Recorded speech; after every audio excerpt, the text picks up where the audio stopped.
béni, glorifié ce matin. Merci à Dieu. Je bénis Dieu que ces moments, ces instants, vous savez, c'est ce qu'on a besoin plus que tout dans nos églises, c'est ces moments de prière. Parce que je vais être honnête avec vous ce matin, je ne sais pas si je vous l'ai déjà dit ici, j'ai l'occasion souvent de venir vous apporter la parole de Dieu ici. Vous savez, c'est ce qui manque aujourd'hui le plus dans nos réunions, c'est la prière. Le Seigneur va dire, ma maison sera mêlée une maison de prière pour tous les peuples. On parle de l'église, bien sûr, la maison de Dieu, mais n'oublions pas qu'au-dessus de l'église, la maison, c'est nous. C'est ce que l'apôtre Paul va dire. Sa maison, c'est vous. Vous êtes le temple du Saint-Esprit, l'Esprit de Dieu habite en vous. Et il faut qu'il y ait dans nos cœurs, ça pas simplement à l'église, il faut qu'il y ait de la prière dans l'église. Il le faut. La Bible dit que offrandes et libations disparaissent de la maison de l'Éternel. Une libation, c'est une offrande liquide. C'est un parfum qu'on a apporté. Vous savez, il y a toujours fallu un lieu, un endroit pour se réunir, pour prier Dieu. Et à l'époque, il y avait le tabernacle, il y avait la tente d'assignation. Et dans le tabernacle ou dans la tente d'assignation, il y avait ce que l'on appelle l'autel des parfums. C'est là que on venait à offrir à Dieu un parfum, mais particulier. Ce n'était pas un parfum comme les autres. Il était spécialement fait pour la gloire de Dieu, pour glorifier, pour louer Dieu, pour honorer Dieu. Et on venait là avec ce parfum spécial qui était consacré à Dieu, et on le versait là sur des braises qui étaient là, on l'appelait l'autel des parfums, et une vapeur s'en élevait. C'était l'image de la prière qui montait jusqu'au trône de la grâce de Dieu. Et c'est écrit qu'aujourd'hui, offrandes et libations disparaissent de la maison de l'Éternel. C'est-à-dire la prière. Je bénis Dieu ce matin pour les moments de prière qu'il y a eu. On va dans certaines églises, je ne veux pas être maladroit ce matin, mais en tant que prédicateur, on a l'occasion de prêcher dans plusieurs églises. Et on va dans certaines églises, il y a 200 membres dans l'église. Quand c'est le moment de prière, il y a 3 prières. Ça disparaît de la maison de l'Éternel. Et le Seigneur a dit, ma maison sera appelée une maison de prière pour tout le monde et pour tous les peuples. Alors c'est bon de retrouver ces moments de prière. Il va y avoir un moment de la parole de Dieu, et bien après il y aura encore un moment de prière, et bien ne vous en privez pas. Vous savez, chez nous, on n'a plus le temps de prier. Il y a tellement de choses qui nous accaparent. On est pris par tellement de choses. Et je ne veux pas être maladroit ce matin. Pour les femmes, c'est les affaires. Pour le mari, c'est aussi les affaires, c'est le travail, tout ce qu'il y a. Aujourd'hui, beaucoup de choses nous prennent beaucoup de temps. Eh bien, on est là ce matin, on est à la réunion. Prenons le temps de prier le Seigneur. Prenons le temps de le louer, prenons le temps de l'adorer ce matin. On est à l'endroit qu'il faut ce matin pour le faire. Que Dieu soit béni et que Dieu soit glorifié. Je remercie Dieu ce matin, je remercie mes frères de m'avoir invité ce matin pour partager avec vous la parole de Dieu. Je suis béni ce matin, moi, à travers ces chants. À travers ces moments de prière, j'étais sur ma chaise, là j'étais béni. Puis je me dis, Seigneur, quelle importance aussi d'apporter la parole de Dieu, d'apporter le mot de Dieu ce matin. Parce que vous comprenez bien, comme Maël l'a dit, tout ce qu'on vous dit, tout ce qu'on vous apporte, ça ne vient pas de nous. Parce que si ça serait de nous, ça serait que des mots. Vous savez, moi, chaque fois que je dois apporter la parole de Dieu, c'est ce que je demande à Dieu. Je dis toujours au Seigneur, Seigneur, je ne veux pas être une cymbale qui retentit, faire du bruit simplement, dire des beaux mots ou des belles paroles. Ce que je veux, moi, pour vous, ce matin, c'est être un moyen de bénédiction. Je veux que Dieu se serve de moi. Je veux être conduit, dirigé par l'Esprit de Dieu ce matin, pour que nous puissions ensemble être bénis et pour qu'ensemble nous puissions ce matin recevoir, chacun d'entre nous, le mot de Dieu que l'on attend ce matin. Je veux être simplement le messager, moi. Le message, c'est lui qui l'a. Alors ce matin, je voudrais ce matin vous transmettre ce que Dieu a mis sur mon cœur. J'ai réfléchi longuement, j'ai médité la parole de Dieu, et puis Dieu a mis quelque chose sur mon cœur ce matin. Et je vais vous dire certainement ce matin des vérités. Vous savez, des fois on n'aime pas toujours la vérité. Il y a un dicton qui dit « Toute vérité n'est pas bonne à dire ». Mais cette vérité-là, cette vérité de la parole de Dieu, comme elle l'a dit tout à l'heure, on vient avec les mots, on vient toujours avec la parole de Dieu. La vérité de la parole de Dieu, je me dis que c'est celle qui nous affranchira. Et cette vérité-là, même si elle fait mal, on se doit de la dire.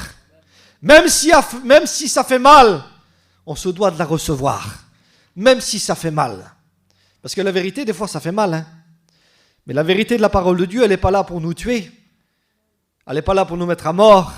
Elle est là pour nous donner la vie. Elle est là pour nous relever la parole, la vérité de la parole de Dieu. Vous savez ce que l'apôtre Paul va dire ? L'apôtre Paul va dire, suis-je votre ennemi parce que je vous ai dit la vérité ? Parce que des fois c'est comme ça.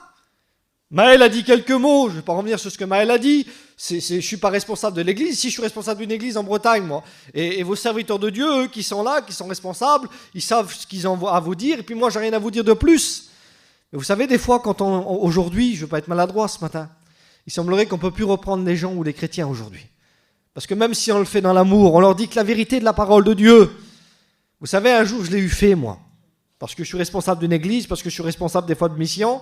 Alors, il m'a été imposé de le faire des fois, quelquefois. Mais toujours dans l'amour du Seigneur, attention. Hein. Mais elle l'a dit, c'est vrai, on peut être maladroit des fois. Mais même si on le fait dans l'amour, mais parce que c'est la vérité, parce que les gens ont mal de la vérité, mais ils le prennent mal.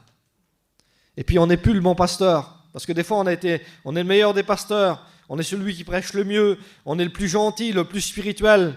Mais quand on dit la vérité des fois, eh bien, comme l'apôtre Paul va dire, je suis votre ennemi, eh bien on n'est plus le bon serviteur, on n'est plus le plus spirituel. Ah, Moi je l'ai eu fait, je vous le dis. Hein. J'ai eu fait certaines fois dans mission, et puis eh bien, après j'étais le mauvais serviteur, parce que j'avais dit la vérité. À ce moment-là, j'étais le mauvais serviteur.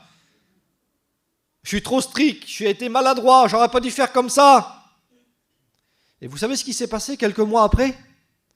Les gens à qui j'ai dit la vérité, là, les gens à qui ça n'a pas plu, ils sont venus me trouver quelques mois après. Vous savez ce qu'ils m'ont dit? Ce que tu nous avais dit, c'était vrai. C'est vrai ce que tu nous avais dit. On s'était trompé, on s'était détourné un petit peu de Dieu, on avait été dans le monde. Mais c'était ça en réalité. Parce que, je vais vous le dire, c'était des jeunes. On était en mission, on faisait des réunions pour les jeunes. Mais des jeunes chrétiens. Vous savez, aujourd'hui, un chrétien, qu'il a 15 ans ou qu'il a 80 ans, un chrétien, c'est un chrétien. Il est soumis à la même parole du Seigneur que les autres. C'est pas parce qu'il est jeune qu'il a le droit à faire plein de choses. C'est un chrétien, soumis à la même parole du Seigneur. Et c'est ce que je leur ai expliqué. Ils allaient dans des mariages païens, alors qu'il y avait la réunion. On était obligé d'aller à la réunion parce que les jeunes n'étaient pas là. Alors je vous ai dit, c'est pas votre place, c'est pas là où vous devez être. Et pour ça, bien, j'étais le méchant serviteur qui était trop strict. Et quelques mois plus tard, ils m'ont dit, t'avais raison, Picsou. Ce que tu disais, c'était vrai. On faisait pas ce qu'il fallait. Alors ce matin, avec la grâce de Dieu, peut-être que je vais dire des vérités. Mais ne le prenez surtout pas mal. Ce que Maël vous a dit tout à l'heure, ne le prenez pas mal. Mais prenez-le comme la vérité qui doit vous affranchir. Alors ce matin, j'aimerais vous parler de certaines choses de la parole de Dieu ce matin, d'un homme en particulier qui a malheureusement dévié du chemin que Dieu lui a tracé, parce que des fois ça arrive. Hein. La Bible dit, ne vous détournez ni à droite, ni à gauche. Hein, nous qui sommes les chrétiens, nous qui sommes, qui avons pris le chemin du ciel, parce que c'est le chemin que nous avons pris. Lorsqu'on a rencontré Seigneur, lorsqu'on a rencontré Jésus, Jésus a dit, je suis le chemin. C'est le chemin du ciel. Nul n'ira au Père que par moi. C'est notre carte de route, Jésus. La Bible et la parole de Dieu aussi, c'est notre carte de route. David disait, Seigneur, ta parole est une lumière sur mon sentier. Elle me dirige, elle me conduit. Et donc, lorsqu'on a accepté Jésus, qu'on est devenu des chrétiens, des chrétiennes, et qu'on a passé par les eaux du baptême, c'est ce côté-là. Eh bien, lorsqu'on a passé par les eaux du baptême, on s'est engagé à marcher avec lui dans les bons comme dans les mauvais jours. Eh bien, on s'est mis sur le chemin du ciel. On a une direction. Et la Bible nous dit de se détourner ni à droite, ni à gauche, mais de rester sur ce chemin-là. Et malheureusement, il y en a qui, en cours de route, dévient ce chemin-là. Ils dévient.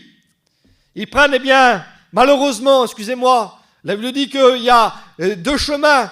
Il y a celui qui est étroit, resserré, mais qui mène à la vie. Il n'est pas facile, ce chemin-là. Il est dur, compliqué, difficile, des fois, mais il mène à la vie, celui-là. Il y a le chemin large et spacieux qui mène à la mort. On dit, mais ça, c'est les païens qui ont pris ce chemin-là. Mais malheureusement, aujourd'hui, il y a beaucoup de nos chrétiens qui prennent aussi ce chemin-là.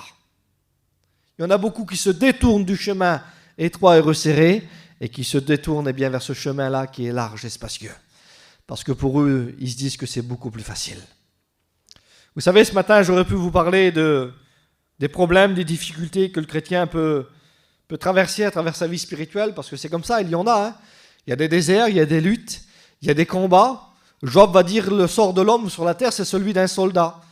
Un soldat qui est appelé à lutter, qui est appelé à combattre. La Bible dit qu'un chrétien, c'est un soldat qui doit revêtir les armes pour combattre, pour se défendre. Donc on est des soldats appelés à lutter, à combattre quand on est des chrétiens, quand on est des chrétiennes. Donc j'aurais pu ce matin vous parler des difficultés, des problèmes. Je regardais l'autre fois dans la parole de Dieu, je regardais un petit peu les vallées et les significations des vallées. Parce que dans la Bible, tout a une signification. Un mot, une phrase, un verset, ça signifie quelque chose dans la parole de Dieu. Et j'ai regardé un petit peu les noms des vallées. Qu'est-ce que ça représentait? Vous savez que les vallées, ça a été toujours des lieux de lutte et des lieux de combat. Souvent, le peuple d'Israël, quand il a combattu dans des vallées. Le fameux combat de David et Goliath, ça s'est fait dans une vallée.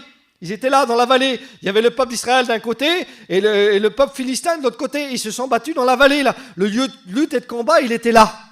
Et quand on regarde certaines vallées, il y a la vallée que vous connaissez très bien, très connue, c'est la vallée de Baca, la vallée des pleurs, la vallée de la souffrance, là où on pleure, là où c'est difficile. Il y a la vallée de Bokim. La vallée de Bokim, c'est la vallée de ceux qui pleurent. C'est au pluriel de Baca. C'est ceux qui pleurent. C'est-à-dire où toute une famille est touchée. Où il n'y a pas que toi qui es touché dans ton cœur spirituellement, mais c'est ta famille qui est touchée autour de toi aussi. Alors que tout le monde pleure, on est dans la tristesse, dans l'angoisse, dans la misère. Il y a la vallée du trouble, la vallée d'accord. On est troublé spirituellement parce qu'on a pris des choses qui malheureusement ne sont pas la gloire de Dieu. Acon, il a pris le manteau de Shinar, il a pris les lingots d'or, et ça a troublé le peuple d'Israël. Et on l'a appelé la vallée où ils ont combattu, la vallée du trouble, la vallée d'accord. Et puis il y a aussi, j'aurais pu vous parler de la vallée qui est là, j'espère pour vous que vous traversez cette vallée-là ce matin, c'est la vallée de Beraka. La vallée de Beraka, c'est la vallée de la bénédiction. Là où on lutte, où on combat, mais après ça, on a la bénédiction. C'est là où le peuple d'Israël a combattu, et il a eu une grande victoire, la Bible nous dit. Donc, ils ont donné à ce lieu un nom. Ils l'ont appelé la vallée de Beraka, la vallée de la bénédiction. Et j'espère pour toi ce matin que tu traverses cette vallée-là, la vallée de la bénédiction. Si jamais tu traverses la vallée de Bokim, la vallée de Baca, la vallée d'Accord ce matin, eh bien Dieu peut t'amener, si tu le veux et le désires ce matin, Dieu peut t'amener dans la vallée de Beraka, qui est la vallée de la bénédiction. Mais ce n'est pas de cela que j'aimerais vous parler ce matin. J'aimerais vous parler de la plaine ce matin. Parce que la plaine, c'est un lieu de danger pour nos chrétiens. De grand danger pour nos chrétiens. C'est difficile, les vallées de la souffrance, la vallée du trouble, la vallée des pleurs. Mais la plaine, c'est beaucoup plus grave. C'est grave, mais on pleure, on souffre. C'est grave ça. Mais la plaine, c'est beaucoup plus grave. Et on va le voir à travers la parole de Dieu. Un jour, un homme, il a regardé vers la plaine. Il s'est tourné vers la plaine. Et ce matin, j'aimerais, avec la grâce de Dieu, essayer. Je dis bien essayer. Parce que je vous l'ai dit, ce matin, je ne veux pas être un orateur, mais je veux être un moyen de bénédiction pour vous ce matin. J'aimerais, avec la grâce de Dieu, essayer de vous parler de la plaine de Jourdain ce matin. Qu'est-ce qu'elle représente? Et qu'est-ce que surtout elle peut apporter, la plaine de Jourdain, dans la vie du chrétien et dans la vie de la chrétienne? Parce qu'on se dit le Jourdain, c'est là où Jésus s'est baptisé. Le Jourdain, c'est un lieu de baptême, c'est un lieu de bénédiction. Mais la plaine du Jourdain, c'est pas tout le temps ça. Bien sûr qu'on a passé par le baptême, bien sûr qu'on a eu un moment de joie, un moment de bonheur. Mais la plaine, c'est la facilité. C'est ce que certains chrétiens recherchent aujourd'hui. Et j'aimerais lire avec vous la parole de Dieu avant d'aller plus loin. Je vous l'ai dit, on ne peut pas apporter la parole de Dieu, on ne peut pas prêcher ce matin sans lire la Bible. Je vous le dis, on ne vient pas avec nos idées, avec nos pensées, on vient avec la parole de Dieu ce matin. Et la parole de Dieu, c'est celle qui nous a franchis par sa vérité. Et vous savez, je pensais à ça tout à l'heure, je parlais de vérité ce matin. Vous savez, tous les matins, je fais la même chose, moi. Et je crois que vous faites la même chose que moi tous les matins. Tous les matins, je me regarde dans un miroir. Je me lève et je me regarde dans un miroir pour me peigner. C'est obligé pour se laver un petit peu. Et on fait tous la même chose le matin. Et qu'est-ce qu'il nous montre, le miroir? Il nous montre nos bons côtés, mais pas le plus souvent. Quand on regarde dans le miroir, eh bien, il nous montre souvent nos défauts, le miroir. Ce qui ne va pas. J'ai un peu plus de rides que d'habitude. Moi, j'ai un peu moins de cheveux qu'avant. Et souvent, quand je regarde dans le miroir, je regarde un peu ici, je me dis, Seigneur, de jour en jour, j'ai moins de cheveux. Et ça, c'est mes défauts, ça. Et tous les jours, ils sont là. Eh bien, des fois, avec la parole de Dieu, c'est ça. On doit voir nos défauts. Elle nous montre nos défauts, et comme je l'ai dit tout à l'heure, pas pour nous faire du mal, pas pour nous détruire, mais pour nous faire du bien. Alors, ce matin, je lis la parole de Dieu avec vous. Genèse, chapitre 13, et verset 5.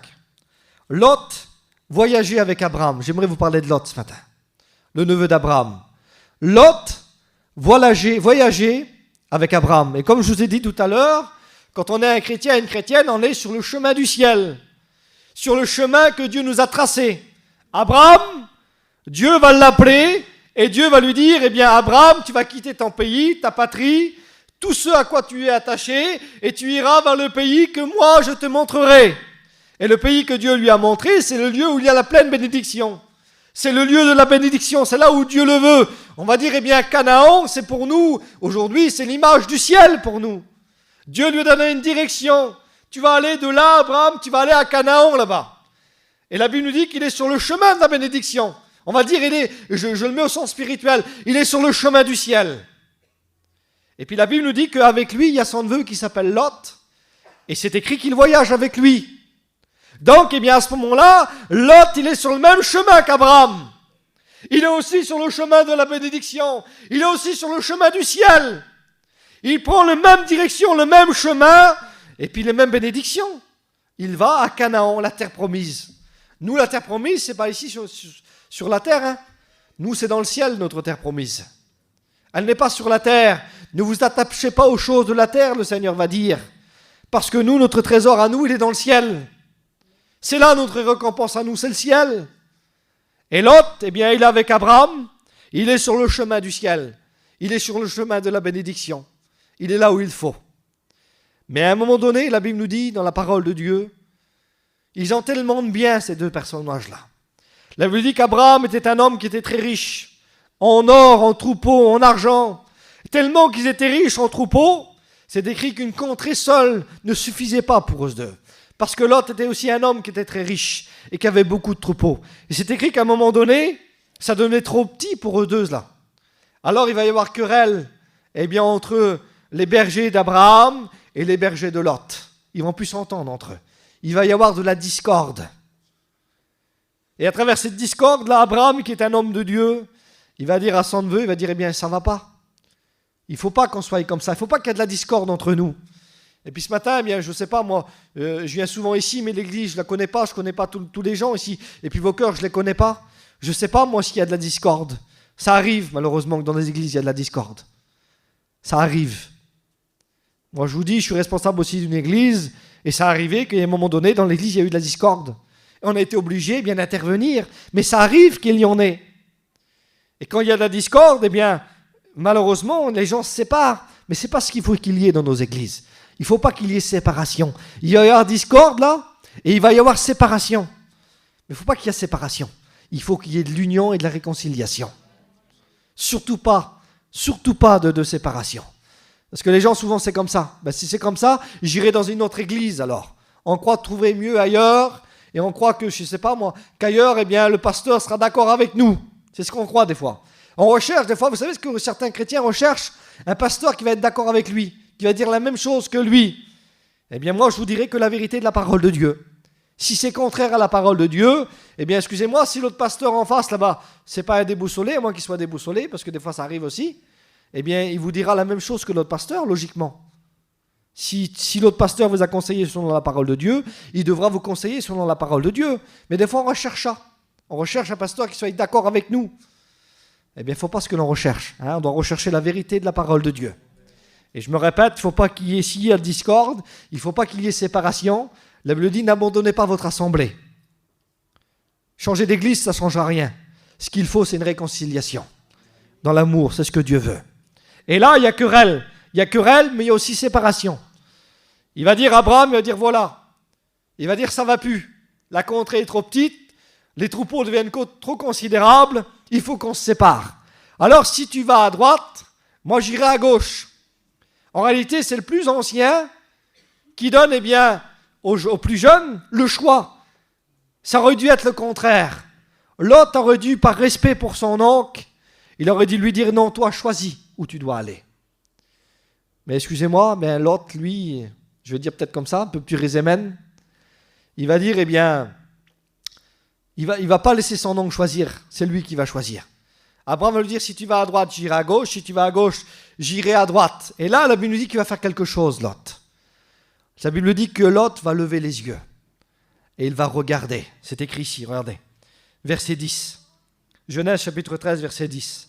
Lot leva les yeux et il vit toute la plaine du Jourdain qui était entièrement arrosée. Avant que l'Éternel ait détruit Sodome et Gomorrhe, c'était jusqu'à Tsoar, comme un jardin de l'Éternel, comme le pays d'Égypte. Et là, Lot, il va regarder, là. Il va lever les yeux. Il va regarder à droite, il va regarder à gauche. Vous savez, l'autre côté, c'était peut-être le désert. c'était peut-être plus compliqué. Il y avait moins de nourriture pour les animaux. Il y avait moins d'eau peut-être. La vie était plus dure de ce côté-là, plus difficile du côté droit peut-être. Il va lever les yeux, il va regarder là la plaine du Jourdain. La plaine du Jourdain, c'est écrit que c'était comme le pays d'Égypte, comme un jardin de l'Éternel. Imaginez-vous quelque chose de beau, merveilleux. Ça devait être tout vert, arrosé par les plaines, arrosé par le Jourdain qui est là, qui apporte eh bien la vie. Il voit ça, lui. Qu'est-ce qu'il se dit? Eh bien, de ce côté-là, ça va être beaucoup plus facile pour moi et mes troupeaux. Il va rechercher la facilité. C'est écrit que c'était comme le pays d'Égypte. Et vous savez ce que ça représente l'Égypte dans la parole de Dieu? Ça représente le monde. C'est ce que ça représente l'Égypte dans la parole du Seigneur. Ça représente le monde. C'est-à-dire qu'à ce moment-là, Lot, ce qu'il va faire, il va lever les yeux sur le monde et il va regarder. Vous savez ce qu'il va se dire? C'est pas si vilain que ça, le monde. C'est beau, en fin de compte. La vie chrétienne, c'est un peu difficile, c'est un peu compliqué. C'est beaucoup plus dur. Là, ça va être plus facile dans le monde. Ça va être plus facile pour moi. Lui, il voit là ses troupeaux, s'enrichir davantage, augmenter son troupeau, avoir plus d'argent, avoir plus d'or. Et des fois, je ne veux pas être maladroit ce matin. Chacun vit sa vie comme il... Je ne vais pas dire comme il le veut, parce qu'un chrétien ne doit pas vivre sa vie comme il le veut. Il doit vivre sa vie selon la parole de Dieu. Et puis bien, ce matin, je ne veux pas être maladroit, je ne veux pas diriger la vie de quelqu'un ce matin. Mais aujourd'hui, il semblerait qu'il faut s'enrichir plus dans la vie que dans les choses de Dieu. Pour beaucoup de chrétiens, c'est comme ça. On doit réussir davantage dans le monde plutôt que de réussir davantage dans les choses de Dieu. Plutôt que d'être plus spirituel, eh bien on veut s'enrichir davantage dans les choses de la vie. Vous savez ce que le Seigneur va dire dans sa parole? Il va dire, eh bien, pourquoi vous habitez dans des demeures? Vous vous inquiétez chacun pour votre propre maison, alors que la mienne, elle est détruite. Je vous l'ai dit, sa maison, c'est nous, la maison de Dieu. Il dit, vous vous inquiétez, vous agitez chacun pour votre propre maison. Il parle du bâtiment, la maison, là. Mais il dit, la mienne, ma maison à moi, elle est détruite. C'est-à-dire que la vie spirituelle, la vie chrétienne du chrétien, là, elle est complètement détruite des fois. Parce qu'il s'emprêche pour sa maison qu'il a, pour ses affaires à lui, mais pas pour les choses de Dieu. Pas pour les choses de Dieu. Alors pourquoi tu t'empresses aujourd'hui, toi? Quelle est ta priorité à toi aujourd'hui? Qu'est-ce que tu recherches? Peut-être que comme Lot, tu as regardé sur le monde, peut-être que tu as un regard sur le monde. Et peut-être que comme Lot, tu es sur le prix de faire un choix, de prendre une décision. Qu'est-ce que tu vas faire aujourd'hui? Peut-être que le monde t'attire. Parce que le monde attire. Hein? Peut-être que tu es attiré par le monde. Vous savez ce que la Bible dit dans la parole de Dieu?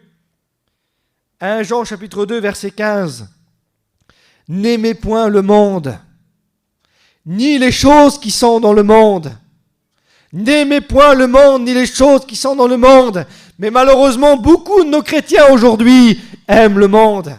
Et ils aiment les choses qu'il y a dans le monde. On les appelle des chrétiens mondains. Il y en a beaucoup comme ça.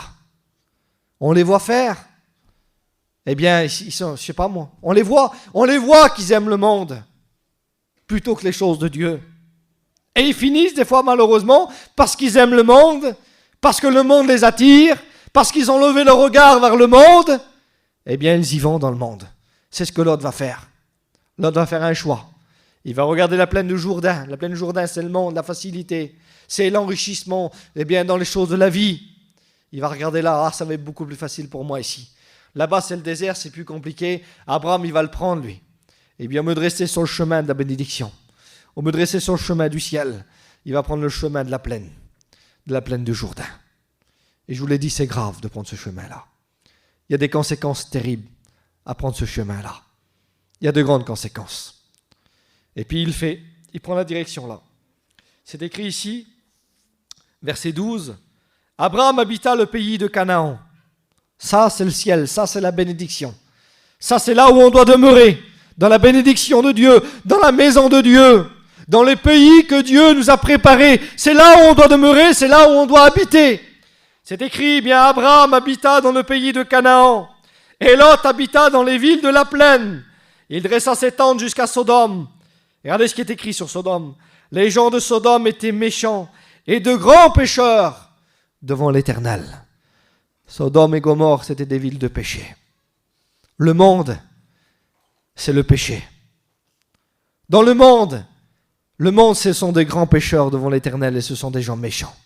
Vous savez comment la Bible appelle un païen? Enfin, un homme qui n'est pas chrétien? La Bible l'appelle le méchant. la Bible appelle le méchant. Et c'est écrit dans la parole de Dieu, ce que je désire, le désir de Dieu, ce n'est pas que le méchant meure, mais qu'il se détourne de ses mauvaises voies. Donc la Bible appelle quelqu'un qui n'est pas chrétien un méchant. Mais Dieu veut pas sa mort, Dieu veut pas son malheur, Dieu veut qu'il se détourne pour qu'il soit sauvé. Dieu veut que tous les hommes soient sauvés. Mais Dieu l'appelle le méchant. Et là c'est écrit que les gens de Sodome étaient des gens, des grands pécheurs et des méchants devant l'Éternel. Et là c'est écrit que Lot, c'est là où il va s'installer. Il va s'installer dans le monde. Il va s'installer au milieu de gens qui sont des pécheurs. Et je vous l'ai dit, il y a des graves conséquences à cela. Vous savez, quand on abandonne les choses de Dieu pour se tourner vers le monde, eh bien, malheureusement, on va face à de graves conséquences quand on va comme ça. On n'y croit pas, on croit que tout va bien aller. Et puis, je vais être honnête avec vous, des fois, pendant des années, ça va très bien. Pendant des années, tout va bien. Ah, on n'est pas si mal dans le monde. On a abandonné les réunions, on a abandonné les choses de Dieu, mais on n'est pas si mal dans le monde en fin de compte. On s'enrichit dans les choses de la vie, on a trouvé notre place, parce que Lot, on va le voir à travers la parole de Dieu, il a trouvé sa place à Sodome et Gomorrhe. La Bible dit qu'il siégeait aux portes de la ville. C'est-à-dire qu'il a trouvé sa place. Il avait trouvé sa place dans le monde. Et puis pour Lot, pendant des années, eh bien, tout va bien aller. Il va s'enrichir, il va gagner sa vie, tout va être bien pendant un moment. Et c'est ça le monde. Pendant un temps, tout est bien, tout va bien. Et puis on se dit finalement, c'est pas si mal. On a trouvé notre place et puis on s'enrichit, tout va bien, on a du matériel, des belles maisons, et tout va bien, tout est bien. Mais ça, c'est pour un temps. Parce que vous savez ce que le monde donne d'une main, on le dit souvent ça, il reprend de l'autre. Et malheureusement, il nous prend plus que ce que l'on a même. Et puis là, la Bible nous dit qu'il va s'installer là. Il va s'installer là dans la ville pendant certainement des années, il va rester là.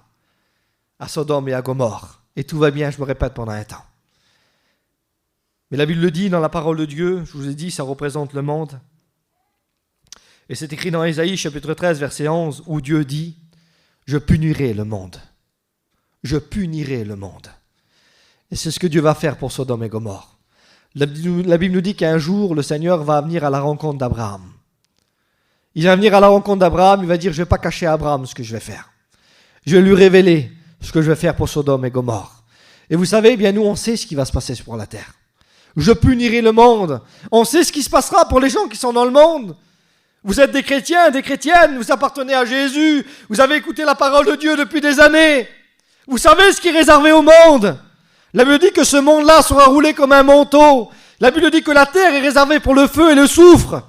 Et c'est ce qui va se passer à Sodome et Gomorrhe. La Bible dit que le feu et le soufre va tomber sur Sodome et Gomorrhe. La terre sur laquelle on se trouve aujourd'hui est réservée pour le feu et le soufre. Et là, la Bible dit que Dieu va révéler à Abraham ce qu'il allait faire. Il va dire, voilà, Sodome et Gomorrhe, je vais le détruire complètement. Je vais faire tomber le feu et le soufre sur Sodome et Gomorrhe, parce que ce sont de grands pécheurs devant l'Éternel. Et vous savez ce qu'il va faire Abraham là? Abraham, il pense à son neveu qui est là-bas. Il sait que son neveu, il est là-bas, il sait qu'il a pris la décision d'aller dans le monde, et il sait que s'il reste là-bas, malheureusement, il est perdu. Il le sait ça. Et vous savez ce qu'il va faire? Mais il va prier pour son neveu. C'est son neveu, c'est sa famille, il va prier pour lui. Et il va dire à Dieu, il va dire, Seigneur, s'il y a simplement 50 justes dans la ville, est-ce que tu vas détruire la ville? Et vous savez ce que Dieu va répondre? Dieu va dire, si j'en trouve 50, je ne détruirai pas la ville. Et puis Abraham, il sait que c'est une ville qui n'est pas bonne. Il sait que le monde, eh bien, sont tous des pécheurs, il le sait ça. Il dit, eh bien, s'il y en a seulement 45, et Dieu dit, je ne détruirai pas la ville. Et après, il dit, mais Seigneur, s'il y en aurait seulement 40, et puis il baisse comme ça, il baisse. S'il y en aurait 30, s'il y en aurait 20, s'il y en aurait seulement 10, Seigneur, il calcule 10. Lot, sa femme, ses enfants, une dizaine de personnes, s'il y en aurait seulement 10, Seigneur, est-ce que tu détruirais la ville? Vous savez ce que la Bible dit? Que dans ce monde-là, il n'y a pas un juste, pas même un seul. Il n'y a pas un juste, pas même un seul. Et il semblerait que là-bas, il n'y en avait pas non plus. S'il y en a 10, Seigneur va dire, s'il y en a 10, je ne détruis pas la ville. Mais il n'y avait pas 10 justes dans la ville. Il n'y en avait pas. Alors Dieu prend la décision de détruire cette ville. De la détruire. Par le feu et par le soufre. Et là, la Bible nous dit, bien par l'insistance et par la prière d'Abraham, Dieu va envoyer des anges dans Sodome et Gomorrhe. Dieu va envoyer des anges parce que la Bible nous dit que Dieu voulait l'épargner. Dieu voulait épargner Lot et sa famille. Parce qu'Abraham priait pour eux. Et la Bible dit que les anges vont être envoyés. Et là, les anges vont rentrer dans la maison de Lot. Et ils vont dire à Lot, voilà Lot, ils vont lui expliquer la situation. Lot, si tu restes là, t'es perdu, Lot. Si tu restes dans cet endroit, si tu restes dans le monde, t'es perdu. Et ça, bien, je vous le rappelle pas, vous le savez ça. Je vous l'apprends pas, vous le savez ça. Que celui qui vit et qui reste dans le monde, il est perdu. Vous le savez ça. Et là, les anges viennent lui rappeler, si tu restes là, Lot, t'es perdu. Alors Lot, il faut que tu prends ta femme, il faut que tu prends tes enfants, il faut que tu quittes Sodome et Gomorrhe. Tu ne peux pas rester dans cet endroit-là. Dieu veut t'épargner, veut te sortir de cette situation-là. Mais Lot ne veut pas partir. Vous savez, quand on est dans le monde, des fois on s'y attache. Et surtout quand on y est pendant des années. Pour revenir, on ne revient pas facilement comme ça. C'est très très difficile de revenir au Seigneur. Parce que des fois on se dit, je vais laisser le Seigneur un moment, je vais aller un petit peu dans le monde, puis après je reviendrai. Mais des fois, le monde nous attache et puis on a du mal à s'en sortir. On ne veut plus sortir comme ça du monde. Et c'est ce qui va se passer pour Lot. Il est tellement attaché à cette ville, tellement attaché à cette vie-là, que les anges vont être obligés de le forcer à sortir de la ville. Il ne veut pas, lui. Mais non, c'est bon, il veut pas, les anges le pressent, les anges le forcent. Tu ne peux pas rester là, Lot, il faut que tu sortes d'ici. Vous savez ce que la Bible nous dit ? Il va dire, les anges vont dire, va avertir tes enfants, va avertir tes gens, dis-leur que la ville va être détruite. Et vous connaissez l'histoire de la parole de Dieu. J'essaye de passer rapidement pour qu'on puisse avoir un temps de prière pour prier le Seigneur après. Et il va aller vers ces gens. La Bible dit qu'il va passer pour un plaisantin. Vous savez, après, on n'a plus aucune identité dans le monde. Le monde nous fait perdre notre identité de chrétiens et de chrétiennes. Parce qu'en réalité, c'est quoi ? Quel nom qu'ils ont les gens du monde ? Vous avez déjà entendu ça ? On dit les gens du monde, ce sont des alcooliques, ce sont des drogués, ce sont des sorteurs. Voilà les noms qui sont donnés. Ils n'ont pas d'identité réellement. Un chrétien, il a une identité. Quand on voit en lui quelqu'un de bien, de droit, on dit celui-là c'est un chrétien. Celle-là c'est une chrétienne. Il a son identité de chrétien et de chrétienne. Mais dans le monde, si on va dans le monde, on le perd ça. Et l'autre l'avait perdu.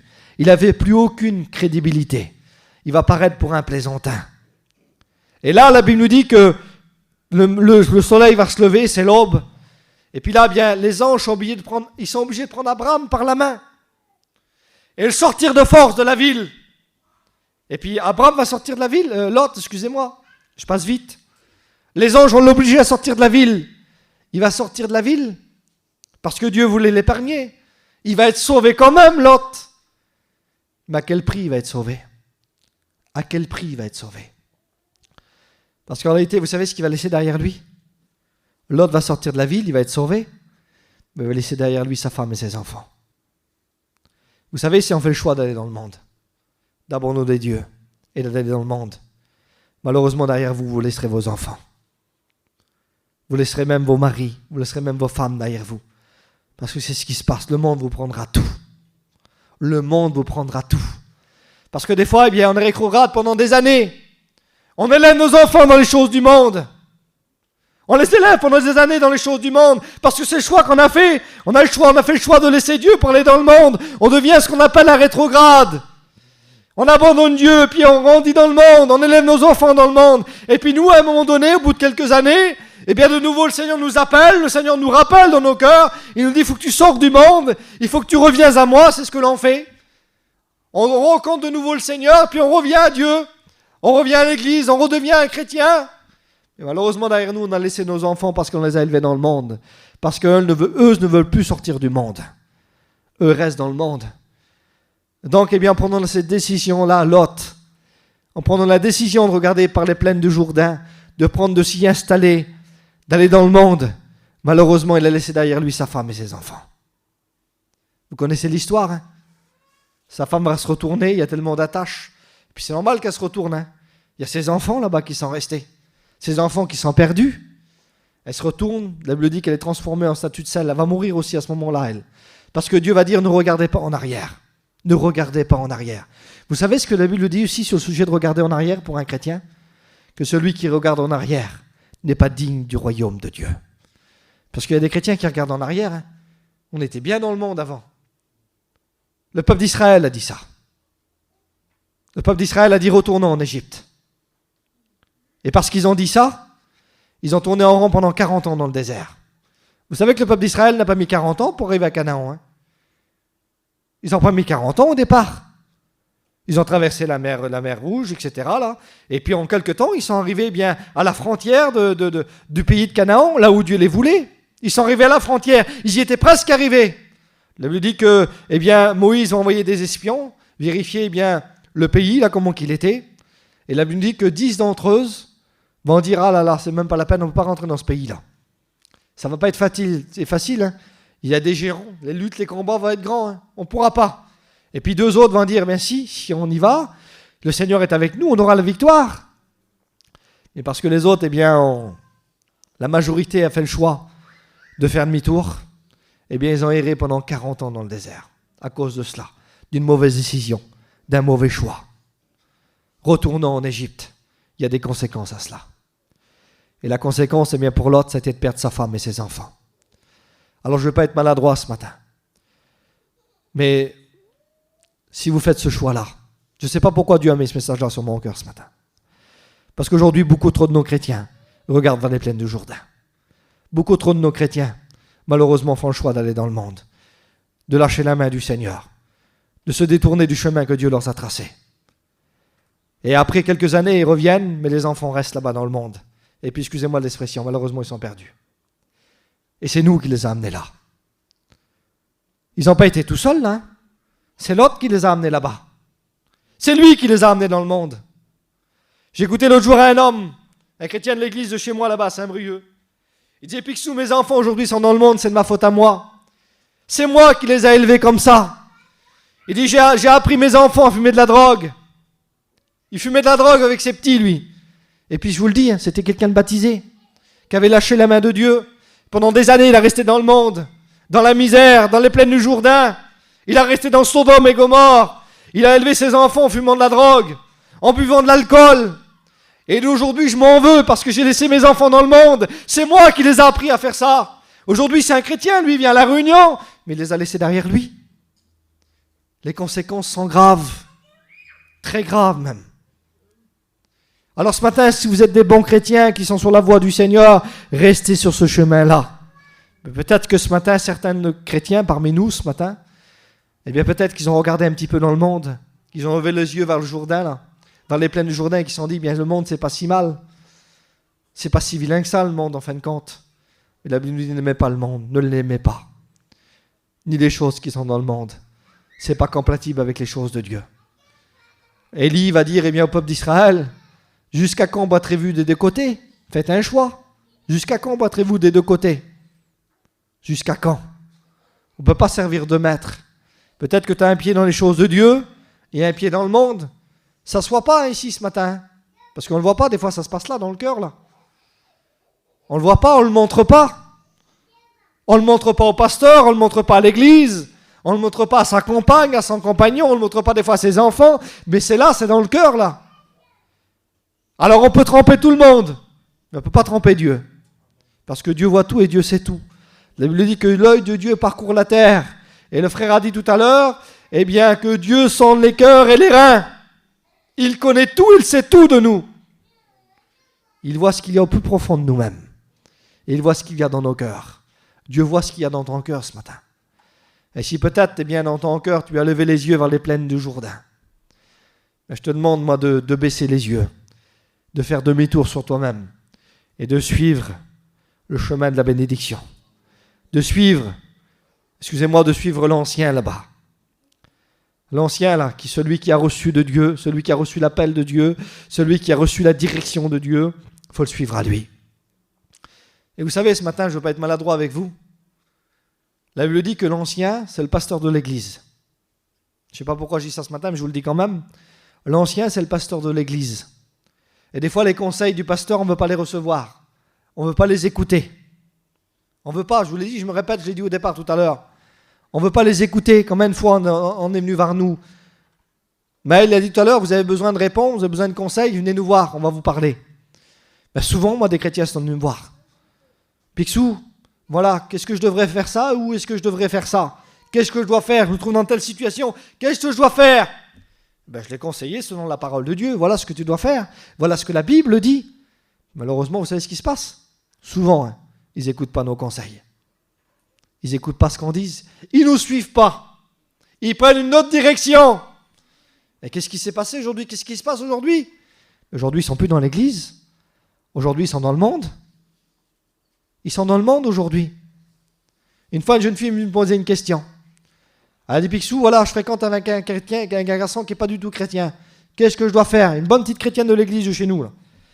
Ben, tu sais que la Bible, c'est compliqué, parce que la Bible nous dit de se marier avec des chrétiens, de rester dans ce domaine-là, parce que malheureusement, si tu prends un garçon qui n'est pas chrétien, voilà ce que je vais expliquer, eh bien, tu suivras son mouvement, lui, tu suivras plus Jésus, mais tu suivras ton mari. Mais non, Picsou, c'est pas comme ça, il va se convertir, il va devenir chrétien. Je dis, malheureusement, tu verras que ce ne sera pas ça. Alors, je ne te dis pas de laisser, je ne te dis pas de te marier avec lui, je ne sais pas, c'est à toi de faire le choix. Mais fais attention dans le choix que tu vas faire, parce que ton mari t'entraînera malheureusement. Et qu'est-ce qui se passe aujourd'hui? J'ai eu des nouvelles, même récemment. Elle a tout abandonné les choses de Dieu. C'est plus une chrétienne du tout. Elle est dans le monde aujourd'hui. Elle n'a pas écouté du tout mon conseil. Pas du tout. Un chrétien, ça reste avec des chrétiens. Excusez-moi, un poisson, s'il faut sortir hors de l'eau, il va mourir. Un chrétien, sortez-le de l'église. Sortez-le de la communion avec des autres chrétiens. Malheureusement, il mourra spirituellement. Et puis ce qui se passe aussi malheureusement dans certains de nos chrétiens, et c'est ce que je conseille à certains chrétiens, moi des fois. Si on est des chrétiens qu'on est constamment avec des inconvertis, on suivra le mouvement. Restez 24/24 avec des inconvertis, vous suivrez le mouvement. Et vous vous détournerez de Dieu. Je ne dis pas que vous n'avez pas le droit de les voir. Je ne dis pas que vous n'avez pas le droit de les saluer, parce que dans nos familles, il y en a plein d'inconvertis. Mais de vivre avec eux, c'est quelque chose de différent. On vit avec des chrétiens. On côtoie des fois des inconvertis, mais on ne vit pas avec eux. C'est avec des chrétiens qu'on vit. C'est dans la communion, là, dans la communion, avec les frères et les sœurs. C'est là que Dieu envoie sa bénédiction. Alors ce matin, je vais m'arrêter. J'ai dit qu'on va laisser le moment à la prière. Le conseil du Seigneur et de la parole de Dieu pour vous ce matin. Restez sur le chemin que Dieu vous a tracé. Ne vous détournez ni à droite, ni à gauche. Restez sur le chemin que Dieu vous a tracé.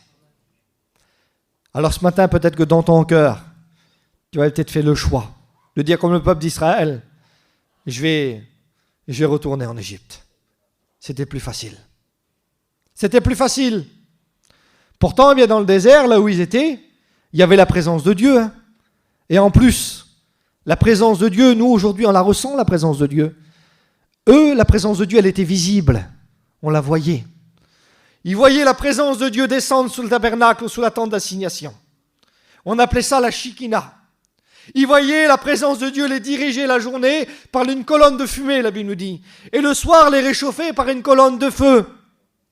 Ils ont même écouté la voix de Dieu d'une façon audible. Imaginez-vous. Et pourtant, malgré tout ça, ils veulent retourner en Égypte. Retourner en arrière. Ah, peut-être que tu as vécu des choses extraordinaires avec Dieu. Des expériences plus belles les unes que les autres. Mais des fois, malgré tout ça, tu veux faire le choix de regarder en arrière. Ou alors, de porter tes regards vers les plaines du Jourdain, comme beaucoup font aujourd'hui. La facilité, l'enrichissement, le bien-être. Et tu regardes à ça aujourd'hui. Et peut-être que tu te dis, je vais peut-être prendre cette direction-là. Mais j'aimerais te mettre en garde ce matin. Si tu fais ça, il y aura de très graves conséquences. Parce que malheureusement, je l'ai dit, tu laisseras des personnes derrière toi. Même si tu reviens après des années, tu laisseras des personnes derrière toi. Et je ne pense pas que c'est ce que tu veux. Hein. Vous savez, j'ai 3 enfants, moi, je les aime de tout mon cœur. Et je me dis Dieu parce qu'ils sont tous chrétiens. Mon garçon, il a un foyer chrétien. Sa compagne, c'est une chrétienne. Lui, c'est un chrétien. Ce sont des vrais chrétiens. J'ai une fille de 18 ans, c'est une chrétienne. Ils sont tous chrétiens et je bénis Dieu. Mais pour d'autres, certains, c'est pas comme ça. Vous aimez vos enfants et moi, je les aime. Et ce que je veux, moi, c'est pas qu'ils soient perdus, mes enfants, mais c'est qu'ils soient sauvés.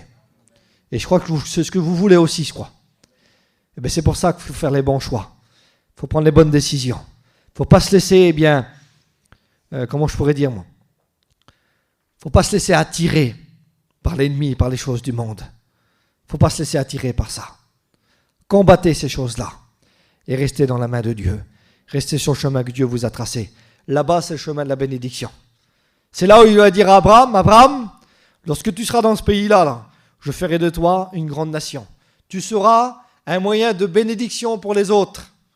Tu seras, on va l'appeler le Père Abraham, Un père spirituel. C'est ce qu'il faut que vous soyez ce matin. Des pères et des mères spirituels pour les autres. Des moyens de bénédiction pour les autres. Pour vous, pour vos enfants, vos familles, pour ceux qui sont autour de vous. Il faut que vous soyez des moyens de bénédiction. Excusez-moi, pas des moyens de perdition, mais des moyens de bénédiction. C'est ce qu'il faut que vous soyez ce matin. Alors, si tu es sur le chemin du Seigneur, je te conseille d'y rester fermement. Ah, c'est pas facile. C'est certainement plus difficile que les plaines, c'est sûr. Mais c'est ce chemin-là. C'est ce chemin de la bénédiction sur le chemin du ciel. C'est là où tu dois amener ta famille, tes enfants, ta compagne, ton compagnon. C'est là qu'il faut que tu l'amènes. Parce que c'est là où il y a la vie. C'est là où il y a la vie éternelle. C'est là où Dieu te veut. C'est là où Dieu vous veut. Je m'arrête là, on prie le Seigneur ensemble. On prie le Seigneur sur ces quelques paroles ce matin. Et si ce matin tu ressens vraiment que le Seigneur t'a parlé, parce que c'est des décisions peut-être que tu avais prises dans ton cœur ce matin. Vous savez, ce matin, je ne veux pas être maladroit, je ne veux pas faire d'appel ou quoi que ce soit. Je n'ai pas l'habitude d'en faire, j'en fais jamais pratiquement. Parce que je crois que quand on a compris la parole de Dieu, on a tout compris. Et puis, ce n'est pas une main levée qui fera changer les choses des fois. Ce qui fera changer les choses, c'est qu'on a compris la parole de Dieu et qu'on prend les bonnes décisions. Et puis ce matin, je voudrais afficher personne, moi. Si dans ton cœur, tu avais cet esprit-là de dire, eh bien, je vais lever les yeux vers les plaines du Jourdain, tu as regardé peut-être, et ça t'a attiré, tu n'es pas encore sorti, hein. Tu ne t'es pas encore séparé peut-être.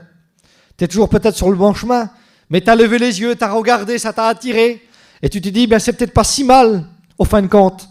Et tu t'es peut-être dit, bien, je vais peut-être délaisser les choses de Dieu pour aller dans le monde, un temps, un moment. Eh bien, j'aimerais te dire que ce matin, Dieu te rappelle que ce n'est pas la solution. Que ce n'est pas ce qu'il faut faire. Et peut-être que si tu as eu ça dans ton cœur ce matin, je ne ferai pas d'appel pour ne pas t'afficher ce matin. Parce que des fois, on ne veut pas être affiché. C'est là, c'est dans notre cœur. Et c'est entre toi et Dieu, ça, ce matin. Mais j'aimerais que tu dises à Dieu, Seigneur, je te demande pardon ce matin. Je veux rester sur ton chemin. Ça ne va pas être facile, Seigneur, mais sur ton chemin, je sauverai mes enfants. Sur ton chemin, Seigneur, je sauverai ma famille. Ma compagne, mon compagnon, sur ton chemin, Seigneur, même s'il est difficile, eh bien, Seigneur, je les sauverai parce que c'est le chemin du ciel. Je veux rester sur ce chemin-là.